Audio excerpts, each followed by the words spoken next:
जिन लोगों को हमसे मिलने की तवक्को नहीं और दुनिया की जिंदगी से खुश और उसी पर मुतमईन हो बैठे और हमारी निशानियों से गाफिल हो रही हैं, उनका ठिकाना उन अमाल के सबब जो वो करते हैं दोज़ख है।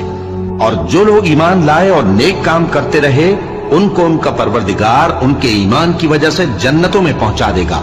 उनके नीचे नेमत के बागों में नहरें बह रही होंगी। जब वो उनमें उनकी नेमतों को देखेंगे तो बेसाख्ता कहेंगे सुभान अल्लाह, और आपस में उनकी दुआ सलामुन अलैकुम होगी। और उनका आखिरी कौल ये होगा कि अल्लाह रब्बुल आलमीन की हम्द और उसका शुक्र है। और अगर अल्लाह लोगों की बुराई में जल्दी करता जिस तरह वो तलब खैर में जल्दी करते हैं, तो उनकी उम्र की मियाद पूरी हो चुकी होती।